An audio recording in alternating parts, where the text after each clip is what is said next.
বলবে বেটা খাইছে, চাঁদা তুলে খাইছে, বেটা ইহুদির দালাল। বেটা যা যা, তুই আবার কোথায় মাতবর হয়ে আসবি? বেটা পরহেজগার হয়ে গেছে, বেটা বড় মাতবর হয়ে গেছে। আরে তুই আবার দাড়ি রাখছিস রে, ছাগলের মতো কয়টা দাড়ি, তুই আবার জঙ্গির খাতায় নাম দিলি নাকি? আল্লাহু আকবার। আমার মামাতো ভাই বলছেন ড্যাফোডিল ইউনিভার্সিটির প্রফেসর বর্তমান। আমার মামাতো ভাই ড্যাফোডিল ইউনিভার্সিটি ঢাকা ক্যাম্পাসের প্রফেসর। তো ওই জন্য পাবনা অ্যাডওয়ার্ড কলেজে পড়তো। কয় ভাই বড় বিপদ কি? কয় মহিলারা এসে কয় বাসার ভাইয়ের কি টাকা নাই নাকি? কে বেলেট কিনার টাকা নাই নাকি? এই যে ছাগলের মতো দাড়ি গজায় যাচ্ছে, দাড়ি কামায় না যায়। আর এক মেয়ে বোরকা পরে আসে, আর একটা বখাটে ছেলে বলে খালাম্মা আসসালাম আলাইকুম, কেমন আছেন খালাম্মা? মেয়েটা কথা বলে না, আমাকে জিজ্ঞেস করে চাচাজি আমাকে খালাম্মা বলে উপহাস করে। আমি বললাম যে তুমি মুখ খুললেই ও চান্স পেয়ে গেল। ওই উপরে কাক বসে আছে, মুখে গোশতের টুকরা, আর নিচে ধূর্ত শিয়াল বসে আছে। কাকটা এত সুন্দর চেহারা, কাক কথা বলতে জানে না। কাক বোধহয় বোবা, কা করবে গোশতের টুকরা পড়বে, তারপরে খাবে। তোমাকে খালা আম্মা বলে উত্ত্যক্ত করবে। 10 দিন খালা আম্মা বলবে, তুমি কোনো জবাব দিবা না। মাসার মোল্লাকেও বললাম যে 10 দিন তোমাকে বলবে বেলেট কেনার টাকা নেই, তারপরে বলে বলে থেমে যাবে, আর সামনে আসবে না, ওর কোনো জবাব দিতে হবে না। আর বাঁচতে যদি চাও তাহলে উসখুস হয়ে পাগল ছাগল হয়ে কলেজে যাও, তাহলে বাঁচার উপায় আছে। যত স্মার্টনেস দেখাবে তত বিপদে পড়বে। তাহলে বাঁচতে হলে এইভাবে বাঁচতে হবে। আল্লাহর নবী সাল্লাল্লাহু আলাইহি ওয়াসাল্লাম ফাত্তাকুদ দুনিয়া ওয়াত্তাকুন নিসা, দুনিয়া থেকে পরহেজ করে চলো, নারী জাতি থেকে পরহেজ করে চলো। এই সর্বনাশা এই জিনিস যার ভিতরে ঢুকেছে তার ঈমান আমল ইজ্জত হুরমত সব শেষ করে দিয়েছে। বেহুদা মহিলা আর রাজনীতি, বাংলাদেশের রাজনীতির হাঁড়ি ধুয়ে আবার পরিষ্কার করতে হবে। রাজনীতির মধ্যে সমস্যা ঢুকে গেছে, খারাপ মানুষ রাজনীতি করতেছে বেশি বর্তমানে, ভালো মানুষের রাজনীতি নাই বললেই চলে।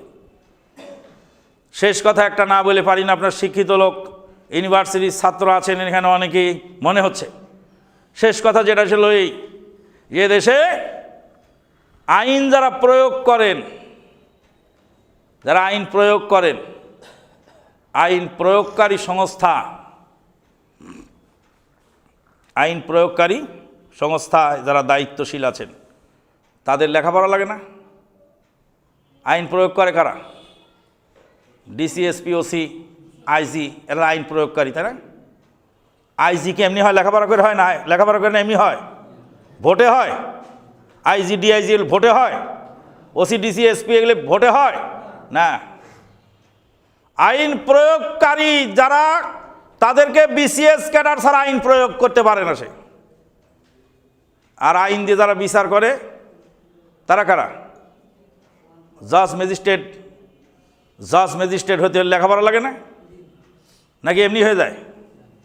তাহলে আইন দিয়ে বিচার করতে বিসিএস ক্যাডার লাগে, আর আইন প্রয়োগ করতেও বিসিএস ক্যাডার লাগে। আর আইন তৈরি হয় কোথায়?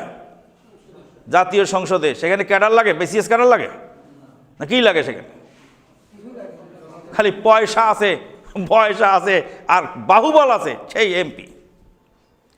এমনও এমপি আছে দেশে, এমনও মন্ত্রী আছে যে কলম সিগনেচার দিতে 3 বার ভাঙে।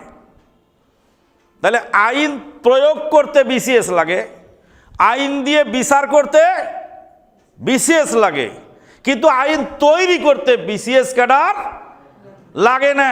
মূর্খ মানুষ আইন তৈরি করতে পারবে, মানে খালি পয়সা থাকলেই জাতীয় সংসদে এমপি হয়ে যাবে, আর এমপি হয়েছে আইন তৈরির ভূমিকা সে পালন করবে। এটাই হলো গণতন্ত্রের শুভঙ্করের ফাঁকি। এটাই হলো গণতন্ত্রের শুভঙ্করের ফাঁকি। আইন প্রয়োগ করতে ডিসিএসপি হতে যেমন বিসিএস ক্যাডার লাগে, আইজি ডিআইজি হতে বিসিএস পাস করে আসতে হয়। আইন দিয়ে বিচার করতে বিসিএস লাগবে, আইন তৈরি যারা করবে জাতীয় সংসদে তাদেরও যদি বিসিএস লাগতো, তাহলে বিসিএসরা যখন সেখানে বসে আইন তৈরি করত, দেশে অবশ্যই ভালো নীতি এবং দেশের কল্যাণমূলক আইন সেখানে পাশ হতো।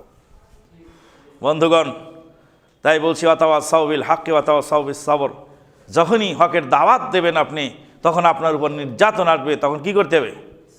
সবর করতে হবে, গাল শুনতে হবে। দাড়ি রাখার কারণে বলে বেলেট কেনার পয়সা নেই, আর 1.5 টাকা সুকরি, সেও বলে আপনার বেলেট কেনার পয়সা নেই।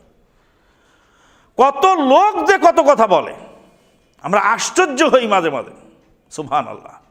গাড়ির মধ্যে চলতে চলতে গাড়ির হেল্পারও 2 কথা কয়ে ফেলে, কারণ মুরব্বী মানুষ, চাষা বুড়া মানুষ, এটার কি আবার, এটা মোল্লা মানুষ। মাঝে মাঝে বলি, বেটা তোর এই গাড়ির 10টা কেনার মতো লোক এই যাত্রী আছে এখানে, তুই যে গাড়িতে হেল্পারি করিস, এরকম 10, 20টা, 50টা, 100টা গাড়ি কেনার মতো যাত্রী তোর এই গাড়ির মধ্যে বসে আছে। তুই যদি চিনতি তাদেরকে, তাহলে খারাপ ব্যবহার করতি না। নবীর সাথে খারাপ ব্যবহার করতে, সাহাবায়ে কেরামের সাথে খারাপ ব্যবহার করেছে, সালাফে সালেহিনদের সাথে খারাপ ব্যবহার করেছে। কেন? দাওয়াতি কাজ করার কারণে। ওই জন্য আল্লাহ পাক চতুর্থ কর্মসূচি দিলেন ওয়াতাওয়া সাউবিস সবর। চতুর্থ কর্মসূচি হলো সবর।